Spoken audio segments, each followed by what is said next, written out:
샬롬 샬롬 샬롬 샬롬 샬롬.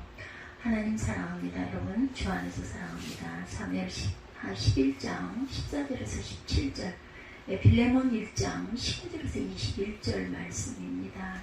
편지 한 장으로 빌레몬이 살아나는 그런 이야기죠.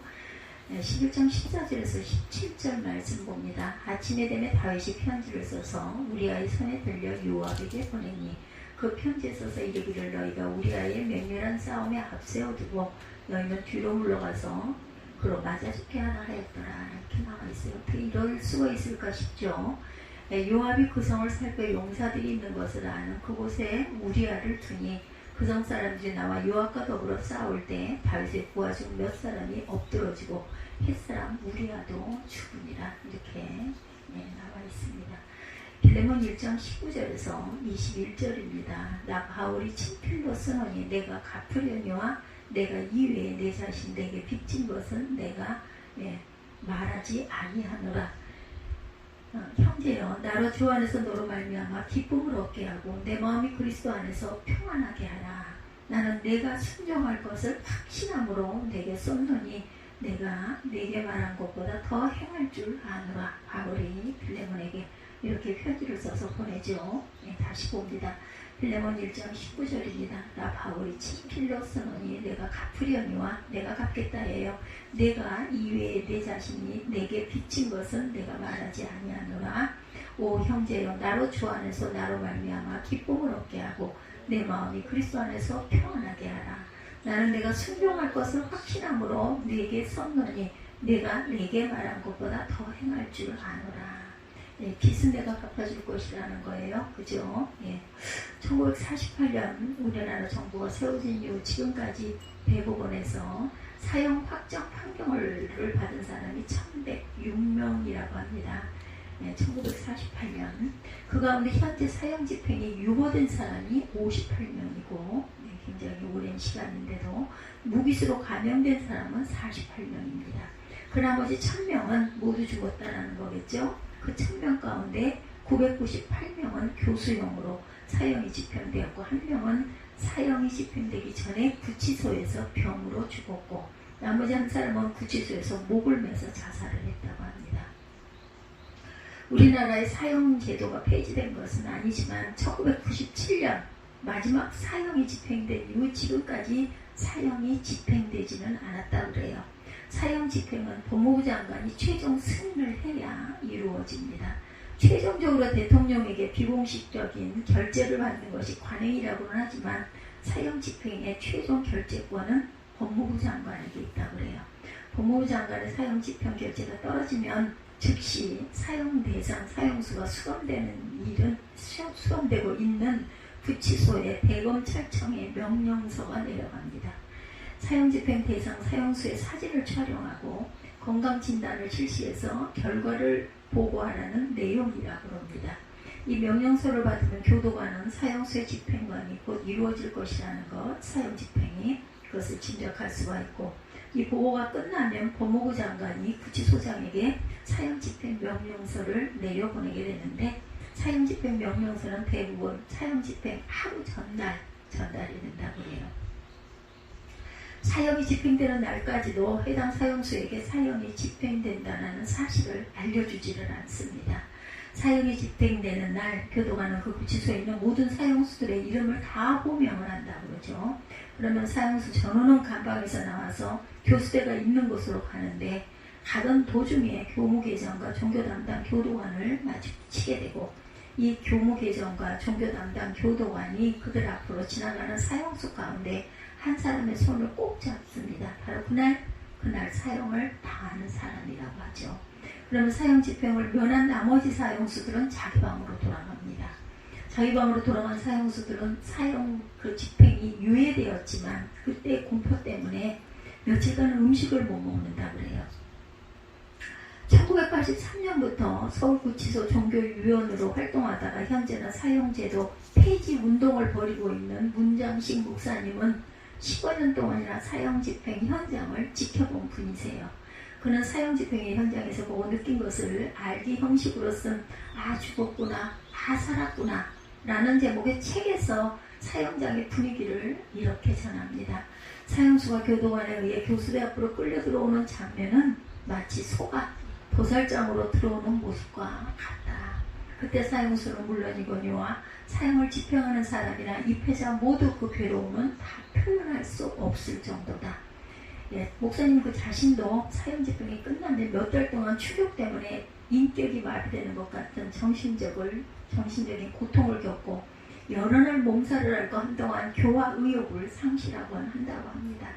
예, 법무부 장관의 결재가 난 사형 집행 명령서 한 장이 그 사람의 생사를 가르는 아주 중요한 문서가 된다는 거죠.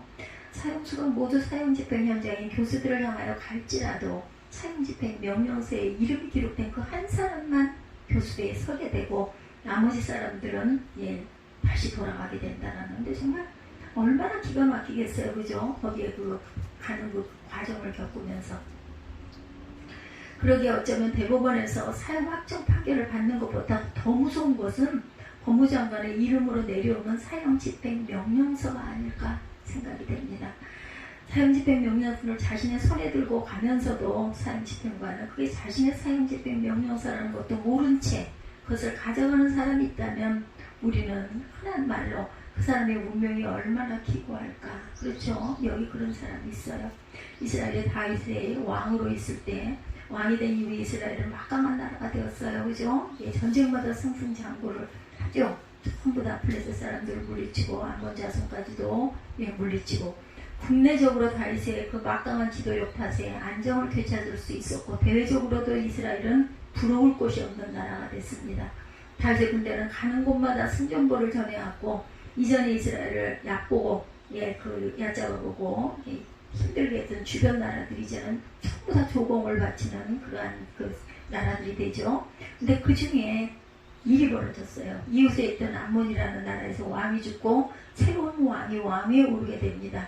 다윗은 죽은 왕이 나아서 평화롭게 지냈던 그런 그 시절을 생각을 하고 암몬에게 특사를 보내서 나아스 왕이 죽은 것에 대해서 조문을 하게 하죠.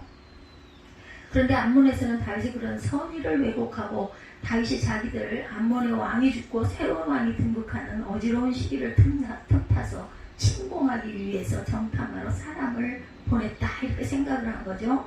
그래서 다윗이 보낸 특사를 특사로 대접하지 않고 특사를 모독적인 모습으로 되돌려 보내죠. 이것이 다윗으로 화가 나게 만든 일이 일어납니다.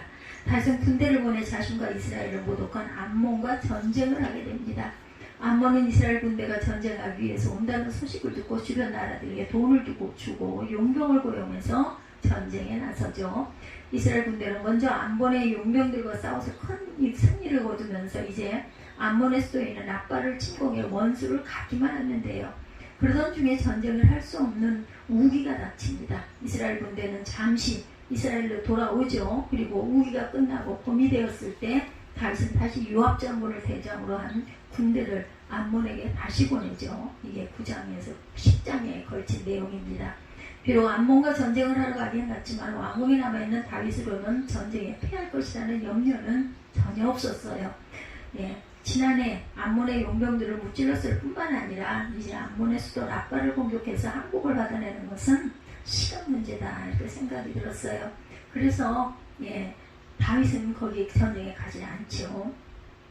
왕궁에 남아있던 다윗이 그만 그 순간에 범죄를 저지르는 시기가 되고 말아요. 그 시기가 저녁 때쯤 왕궁 묵상을 거닐던 다윗의 눈에 목욕을 하는 한 여인의 모습이 보이죠. 그 모습이 너무 아름다워 그 여자에게 의욕을 품게 됩니다.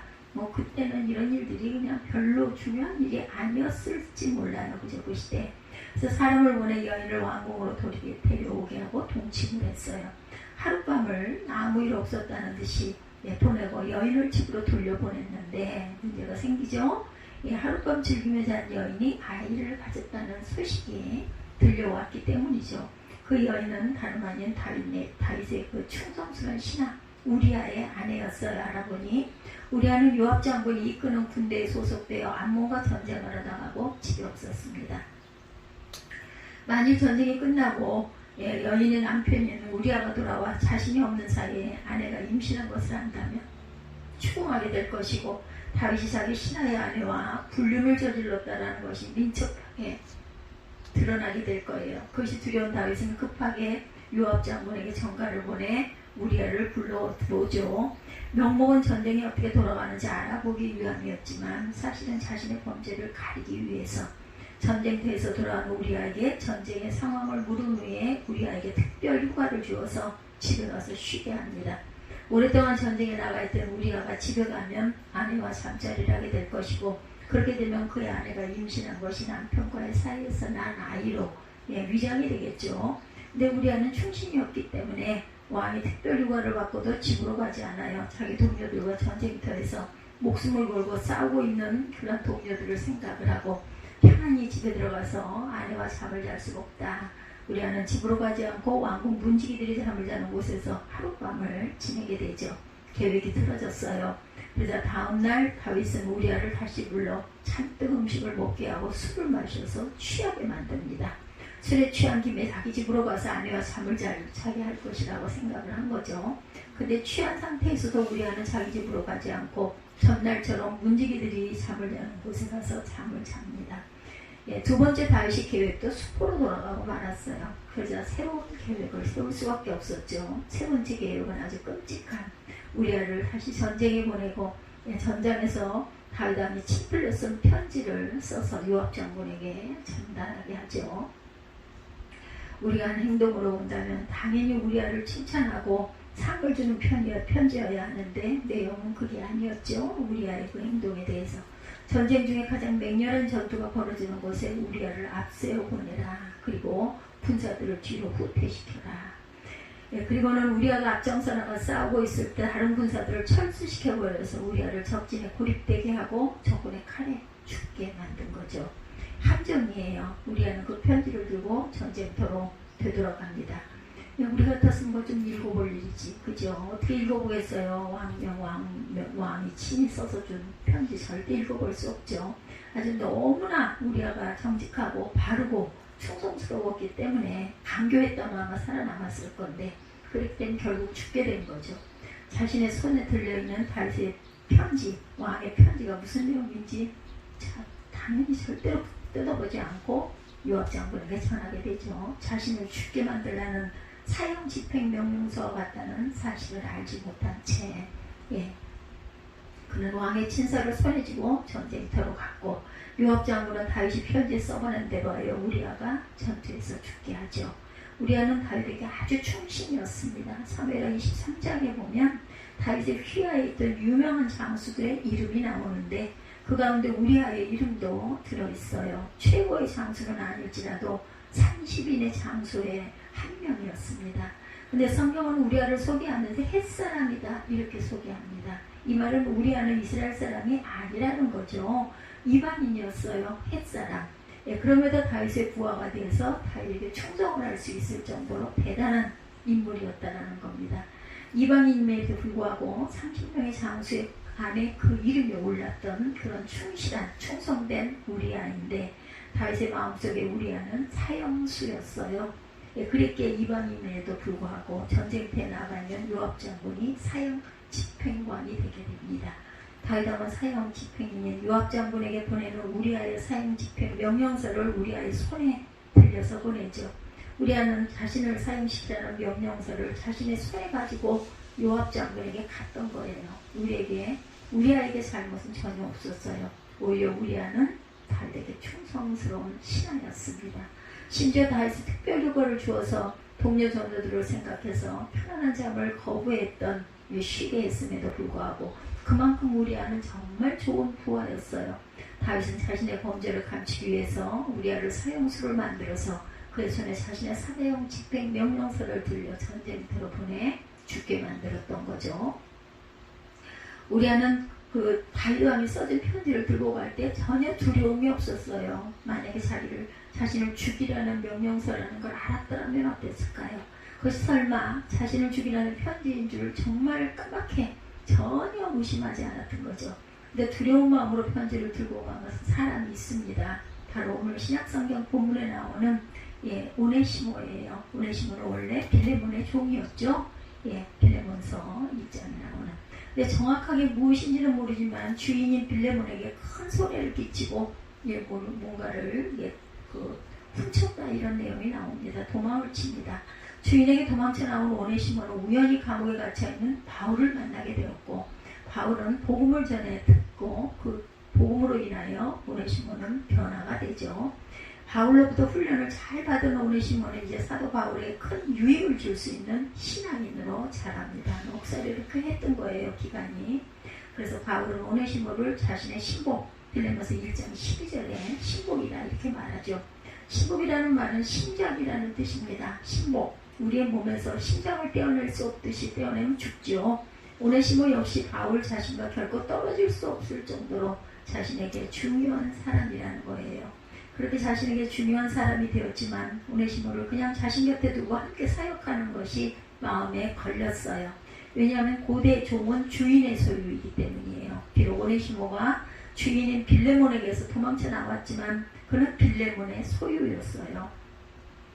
빌레몬의 소유인 오네시모를 빌레몬의 허락 없이 데리고 있다는 것은 양심이 바울에게 용납이 되지 않아서 오네시모를 자신의 신복처럼 곁에 두고 복음을 전하는 자신의 사역에 도움을 받기 위해서는 먼저 빌레몬의 허락을 받아야 되겠다라는 생각을 하게 된 것이고, 문제는 어떻게 허락을 받느냐.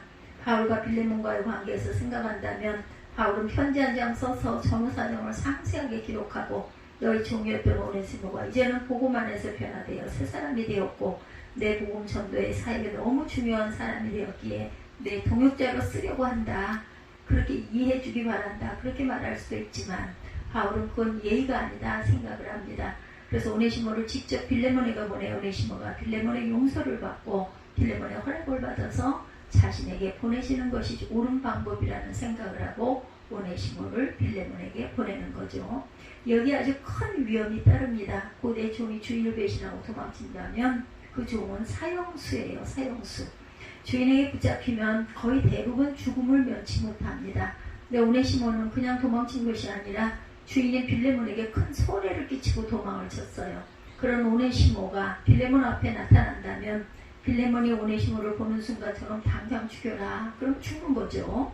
예. 그러기에 바울의 편지를 손에 들고 주인인 빌레몬에게 가는 오네시모는 어쩌면 사형장으로 가는 사형수나 다름이 없었다는 거죠. 물론 사도 바울이 써준 편지는 오네시모를 죽이라는 내용이 아니었어요. 오네시모를 사도 바울 자신을 영접하듯 영접해 주라는 내용이었습니다. 이제는 종이 아닌 형제로 받아주어라. 그러나 그 편지를 손에 들고 가는 오네시모는 마음이 두렵고 떨렸을 거예요. 만일 주인 빌레몬이 바울의 편지 글처럼 하지 않는다면 자신은 죽은 목숨이죠. 주인 빌레몬이 사도 바울의 편지를 펼쳐보기도 전에 자신에게 분노를 터뜨리고 편지 따위는 상관도 하지 않고 죽여버릴 수도 있어요. 죽이라는 명령 한마디만 있으면 꼼짝없이 죽는 거죠. 그럼에도 오네시모는 바울이 친필로 쓴 편지를 손에 들고 빌레몬에게 갑니다. 그러나 오네시모의 손에 들려진 편지는 생명의 편지였죠. 당시 사회에서는 감히 상상도 할 수 없는 엄청난 변화를 이루는 내용의 편지였습니다. 노예제도가 고대 로마 사회를 지탱하는 힘이었는데 그 엄청난 사회의 구조를 깨뜨리는 내용이 담겨 있어요. 종을, 그것도 마땅히 죽여야 할 종을 형제로 받아들이라는 것은 상상도 할 수 없는 일입니다. 그러나 믿음 안에서 그것은 가능해집니다. 믿음의 사람인 빌레몬은 그 편지를 받고 오네시모를 살려주었을 뿐만 아니라 형제로 받아들입니다. 우리아와 오네시모, 그들의 손에는 편지 한 장씩 들려 있었어요. 둘 다 자신에 관한 편지였죠. 그런데 그 내용은 너무 달랐고 그 결과 역시 생과 사도 난입니다. 우리아는 자신의 주인은 다윗에게 충성된 종이었어요. 이방인임에도 불구하고 주인의 다윗을 위해서 목숨을 걸고 전쟁터에서 싸운 그 장군이에요. 자신의 왕인 다윗과 그의 군인들을 생각하며 집에서 편안한 잠을 자는 것조차 사양할 정도로 충성스러운 사람. 근데 다윗은 자신 지은 죄를 덮겠다는 생각으로 충신인 우리아를 사형 집행 명령서를 쥐어서 보내 결국 죽게 만들었다라는 것. 오네시모는 자신의 주인인 빌레몬에게 큰 손해를 끼친 사람. 반대죠. 그런데 생명을 살리는 복음의 전령사인 바울을 만남으로 새로운 인생으로 변화되고 있습니다. 바울이 친필로 써준 편지를 손에 들고 주인 빌레몬을 찾아갔고 그것이 사형장이 될 수도 있었지만 그의 손에 들려진 편지에는 오네시모를 용서해주고 살려주라는 종이 아닌 형제로 받아주라는 내용이 담겨 있었던 것. 그래 오네시모는 마땅히 죽어야 할 한해도 죽지 않고 용서를 받아서 그리스도의 복음을 위해 귀하게 쓰임받는 필레몬서가 이래서 있는 거죠. 요압 장로는 다윗에게 써진 편지의 내용대로 우리아를 전쟁터 맨 앞에 내보내 죽게 만듭니다. 필레몬은 바울이 친필로 써진 편지글의 내용대로 오네시모를 사랑으로 용서하고 복음의 사역자로 세워줍니다. 오늘 우리 주님께서 우리 손에도 편지 한 장을 들려 세상으로 보내셨어요. 우리 손에 들려진 편지는 복음이라는 편지입니다. 그 편지는 우리의 생명을 살리는 편지일 뿐만 아니라 우리의 편지를 읽는 모든 사람에게 구원과 생명과 평화를 주는 것이라는 것. 저와 여러분은 지금 어떻게 살아가고 계십니까?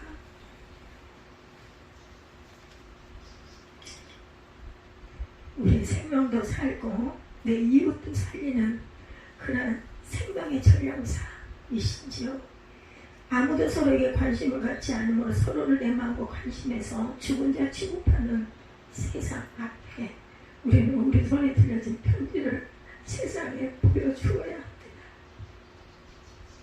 그리스도의 생명이 흘러넘치는 그런 편지를 전할 줄 알아야 되겠죠.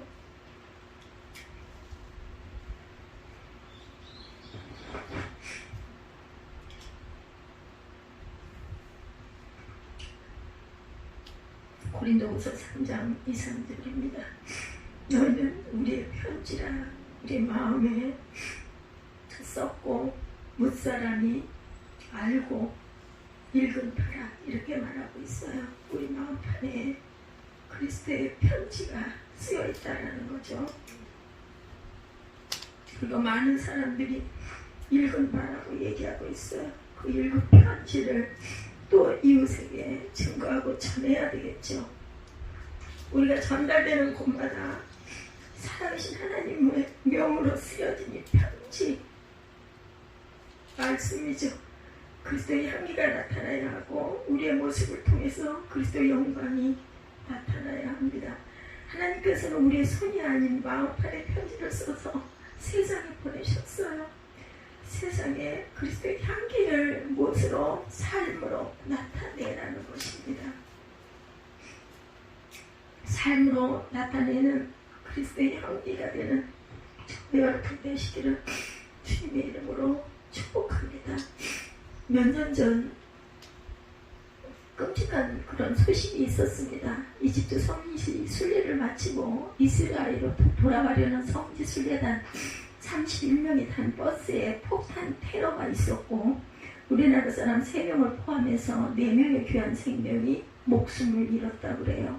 그 테러는 이슬람 과격 테러 단체인 안사르 베아트 알 마크디스의 그 소행으로 밝혀집니다. 이름도 길죠.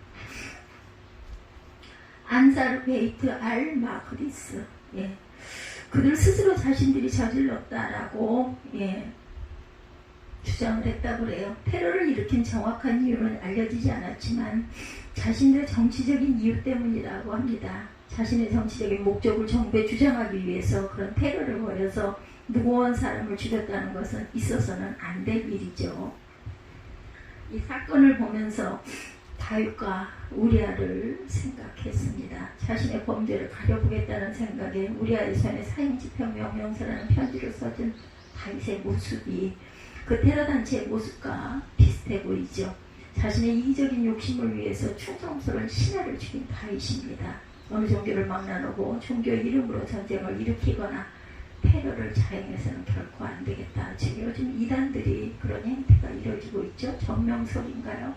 그 사람 그렇게 많은 여대생들을 희생을 시키고 성폭행을 하고 죄를 짓고 있다고 합니다. 그리고 다 아무렇지도 않게 입건이 돼도 소용이 없어요. 돈을 어마어마하게 보석금을 지불하고 나와서 외국 해외로 망명을 해버리기 때문에 어떻게 방법이 없나 보더라고요. 끝까지 국민일보에 보니까 그 사람과 지금 15년 정도가를 배치하고 있는 분이 한 분 계시더라고요. 종교 종교의 본질을 망각한, 종교를 막론하고 종교의 이름으로 전쟁을 일으키거나 테러를 이렇게 자행하죠.